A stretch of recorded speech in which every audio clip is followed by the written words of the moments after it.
So after a pretty long 6.5 hour drive, I've made it to our campsite just outside of Bishop, California, and I'm gonna hit the sack because I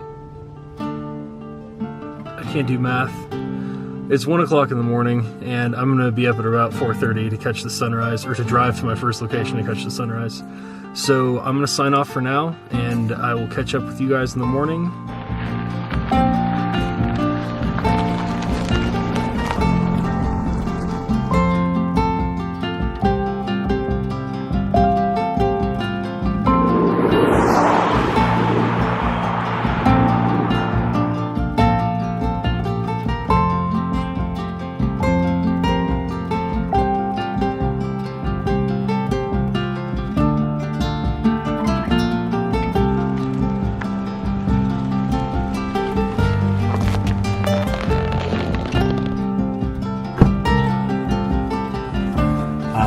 This is the Ancient Bristlecone Pine Forest of California. I think there's only one. I'm not totally sure. I should probably find that out. It's about... My watch band broke. It is about 6:28 in the morning. Sunrise is set to happen at about 7:15.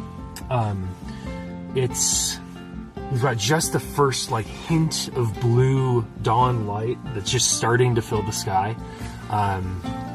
And I have a little bit of a hike to get to where I think our first composition is going to be, so I'm going to pack up and get on the trail and check back in with you then.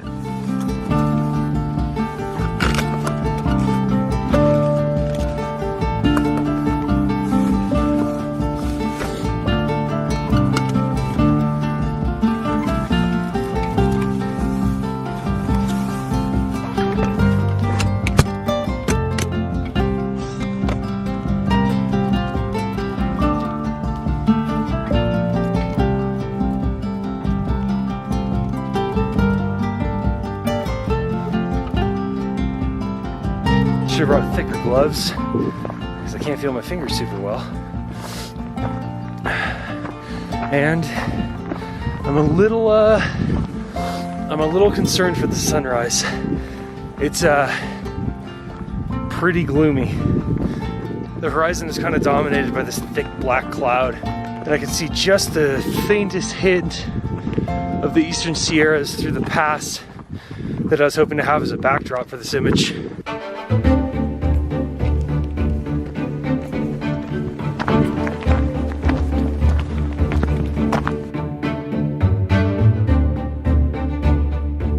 Alright, so subject found.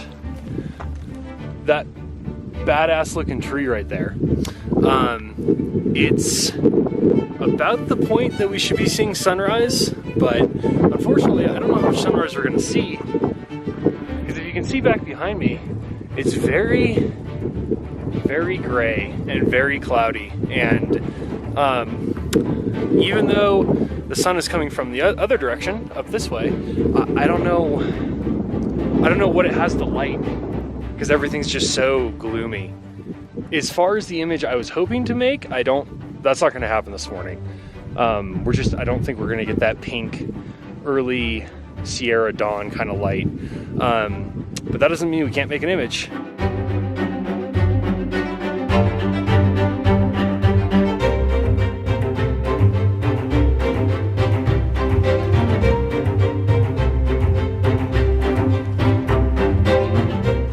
Okay, so I've been walking around this site for a few minutes here. There's our tree again. I'm thinking instead of a vast sort of vista as a backdrop behind this, I make it a little bit more intimate and focus just on the tree as a subject.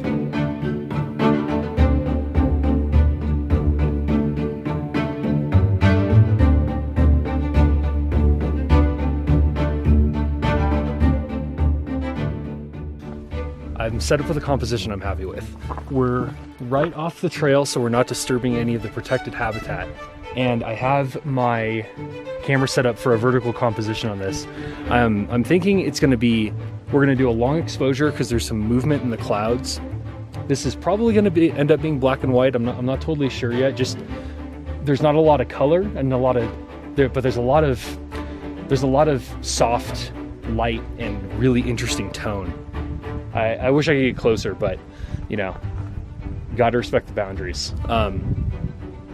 Anyways, I think I'm going to be able to kind of block the distracting parts of that tree with the one in the foreground. So we'll see how that goes. Just shoot this at f/18, which brings us to a fourth of a second normally, which will be 4 minutes. That seems about right.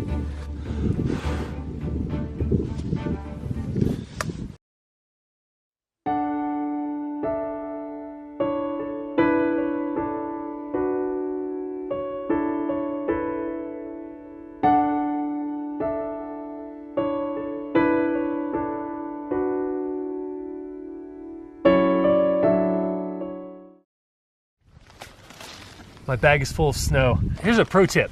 If there's a lot of snow coming and your camera bag's open, close it, and then it won't fill with snow. That one's for free.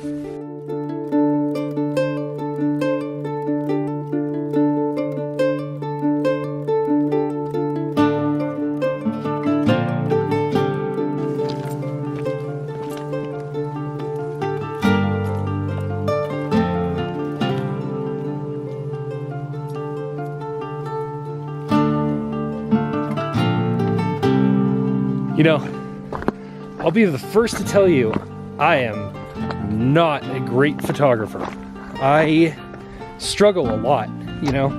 A lot of my time is spent on YouTube watching other photographers and watching how they do things and, you know, trying to copy that in a way. I mean, not try to copy images, but try to copy techniques, try to copy thoughts, and try to be able to see things the way really talented photographers see them.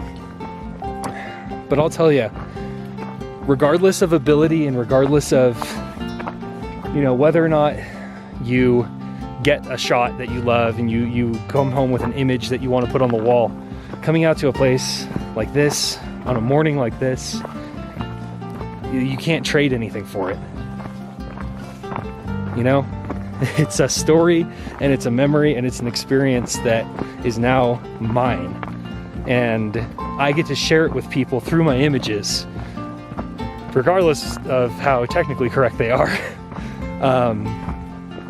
But that's something important to me, and I'm very happy this morning. Just being here, taking a picture, I'm very happy.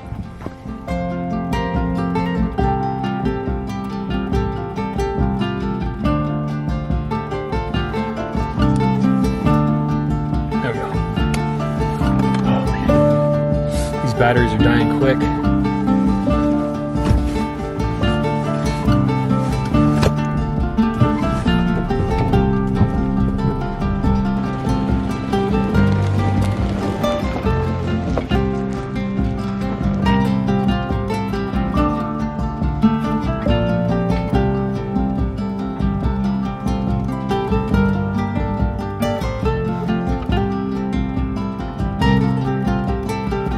Past one of the many ubiquitous, is that the right word? That's not the word I'm looking for. In the United States, we have a lot of things called Vista points, and that's where somebody, I'm not sure who, has decided it'd be a good place for a turnout where you can stop your car and you can walk up and see a cool view. They're kind of hit and miss. So sometimes they're really cool, sometimes they're pretty boring, but this time somebody got it right. So as I was coming around the corner and heading back down, the sky back beyond me just opens up and these rays of light start coming down. And as soon as I see that, I look to my right and I see a little turnout for a vista point. I can see a lake down below that's kind of getting hit by these rays, and I'm gonna head up to the top of this rise right here and set up and just kind of wait for a little bit and see if the light opens up enough to be a really cool dramatic image. If not, oh well, I can use a little hike, burn my breakfast.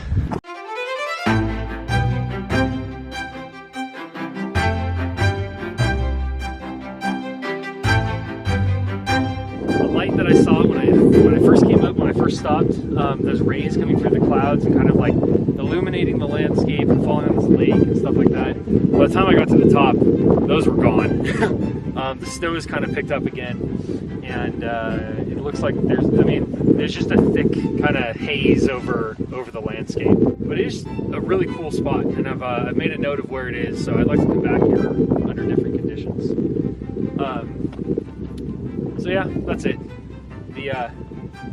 The siren call of coffee and breakfast have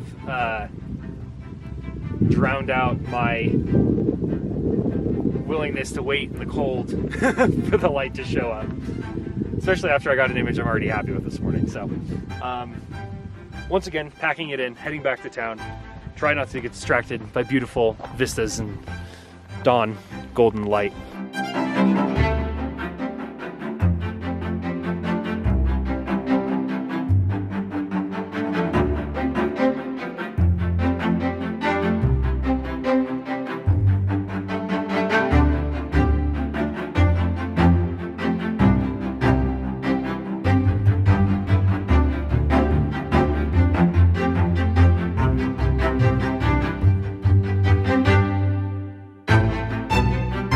So I was about done shooting for tonight, and I decided to drive out of our camp a little bit to get reception on my phone to make a phone call. And I was greeted by a pretty awesome sight.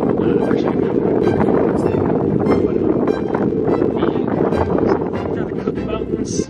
I think over on the opposite side of the Eastern Sierras, which are this direction, are just lit up with evening light. It's the last little light before the sun goes down, and I'm actually kind of late to get it. I wasn't planning it, but I'm going to see if I can shoot something here and see how it looks. Light's going fast. I'm going to try just a polarizer to see if I can bring out a little bit more blue in the sky. Okay, we're perfectly level, so I'm going to try this as a panorama. I don't think this is going to work because we basically lost the light, but we'll give it a shot and I'll show you what it looks like regardless.